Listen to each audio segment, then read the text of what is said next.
வணக்கம் டீச்சர்ஸ். இது ஸ்ரீ பாலசுப்ரமணியன் கந்தசாமி. இதில பாருங்க ஒரு சூப்பரான நியூஸ் ஒண்ணு போயிட்டுருக்கு. கீழ பாருங்க, அரசு பள்ளிகளில் மாணவர் சேர்க்கை குறைவாக உள்ளது அப்படின்னு சொல்லிட்டு சட்டமன்றத்தில பாமக கட்சி சார்பா இருந்துட்டு சிவகுமார் அவர்கள் பேசியிருப்பாரு. நமக்கு கட்சி சார்ந்த விஷயம் வேணாம். பட் ஆனா ஸ்கூல்ல என்ன நடக்குதுங்கிற விஷயத்த நம்ம பார்த்துக்கலாம்.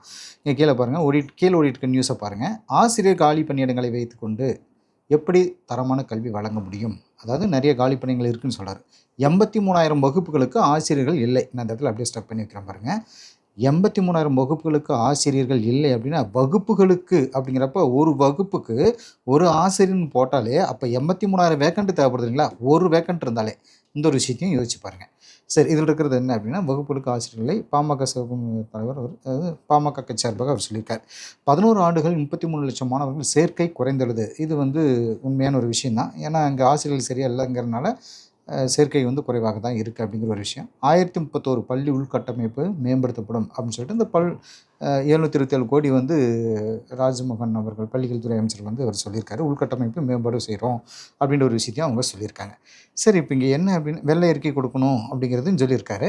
இப்போ நம்ம என்ன எடுத்துக்க போகிறோம் அப்படின்னா, நமக்கு இங்கே வந்து வேக்கன்சி எவ்வளோ இருக்குது, நாம் எப்போ இப்போ நம்ம படிக்க ஆரம்பிச்சிட்டோம் அப்படின்னா நமக்கு உடனே போஸ்டிங் போடுவாங்க அப்படின்னா, இப்படி கொஷின்ஸ் வந்து ரைஸ் பண்ண ஆரம்பிச்சிட்டாங்க. அதனால் கண்டிப்பாக போஸ்டிங் போடுவாங்க. அதில் எந்த ஒரு மாற்றமும் இருக்காது. அதனால் கான்ஃபிடென்ட்டாக இப்போ இருந்து படிக்க ஆரம்பிச்சுங்க. கிட்டத்தட்ட பார்த்தீங்கன்னா 83,000 வகுப்புகளுக்கு ஆசிரியர்கள் அப்படின்னா, ஒரு வகுப்புக்கு ஒரு ஆசிரியர்னு கணக்கு போட்டாலும் 83,000 வேக்கண்ட் தேவைப்படுது. இப்போ ஒரு வகுப்பு அப்படிங்கிறப்ப ஒவ்வொரு சப்ஜெக்ட் இப்போ ஒவ்வொரு சப்ஜெக்ட்டுக்குன்னு பார்த்தீங்கன்னா 5 சப்ஜெக்ட்டுக்கு 5 வாத்தியார்கள் போட்டாலுமே பார்த்தீங்கன்னா 83,000 இன்ட்டு 5ன்றப்போ, சரி நீங்கள் 5 பேர் போடலைனாலும் ஒரே டீச்சரே வந்து 2 சப்ஜெக்ட் எடுக்கிற மாதிரி இருந்தாலும் கூட, அதுக்கு எப்படினாலும் இந்த 83,000 டபுள் ஆக்கணும். 2 ஆசிரியர்கள் போட்டாலுமே கூட டபுள் ஆக்கும்பொழுது பார்த்திங்கன்னா 1,00,000 மேலே வேக்கன்சி நமக்கு சுமாராக வருது. நமக்கு அவ்வளோ இது அவங்க உடனே போடுறாங்களோ இல்லையோ, ஆனால் வேக்கன்சிங்கிற ஒரு விஷயம் பார்த்தோம் அப்படின்னா இவ்வளோ இருக்குது அப்படிங்கிறது நமக்கு தெரியுது. ஸோ இதுக்கு மேலே கவர்மெண்ட் என்ன பண்ணுவாங்கன்னா, இதை கணக்கெடுத்து அதை வந்து ஃபில் பண்ணுறதுக்கான ஏற்பாடுகள் பண்ண ஆரம்பிச்சாங்க. அதனால் நம்ம பள்ளி கல்வி சம்மந்தமாக பார்த்திங்கன்னா நிறைய வேக்கண்ட்டுங்கிற ஒரு விஷயம் நமக்கு நல்லா தெரியுது. அது எக்ஸாக்டாக இவங்க சொல்லும்பொழுது பார்த்திங்கன்னா 83 வேக்கண்ட் இருக்குது. அப்போது 83 வேக்கன்றது மினிமம் தான் நம்ம சொல்கிறது. அது வகுப்புக்கு தான். சரி, அதனால் நம்ம கான்ஃபிடென்ட்டாக இப்போ இவ்வளோ நாள் வெயிட் பண்ணிட்டு இருந்தீங்க. இப்போ படிக்க ஆரம்பிச்சுங்க. கண்டிப்பாக நிறைய வேக்கன்சி போடுவாங்க. அந்த டைமில் நம்ம போஸ்டிங் வாங்கிக்கலாம்.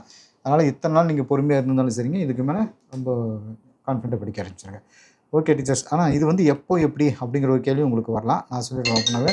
இதில் என்னென்னா, இன்றைக்கி வந்து என்ன நம்மளுடைய டைம் படி பார்த்திங்கன்னா நமக்கு ஆகஸ்ட் இப்போ ஆகஸ்ட் இறுதிக்குள் வந்து அந்த என்ன சொல்கிறது ஆனுவல் பிளானர் கொடுக்குறேன்னு சொல்லியிருக்காங்க. அந்த ஆனுவல் பிளானரில் எந்த டைமில் எந்த எக்ஸாம், ஆனால் டிசம்பருக்குள்ளே காமன் டெட் எக்ஸாம் வந்துடும் அப்படின்றது ஒரு விஷயம். 2வது பியூஓ எக்ஸாமும் இந்த முன்னாடியே வந்துடுறதாகவும் சொல்லியிருக்காங்க. அதனால் காமன் டெட்டு பியூஓ எக்ஸாம் வந்துடுது, கூடவே யூஜிடி ஹெச்ஜிடியும் வந்துடுது. அதனால் நீங்கள் கான்ஃபிடென்ட்டாக தைரியமாக படிக்க ஆரம்பிச்சுங்க. கண்டிப்பாக இந்த முறை நிறைய வேக்கன்ஸை ஃபில் பண்ண போகிறாங்கிற ஒரு விஷயம் நமக்கு இதன் மூலமாக தெரிய வருது. ஓகே டீச்சர்ஸ், அடுத்த ஒரு வீடியோவில் நம்ம சந்திப்போம். தேங்க்யூ.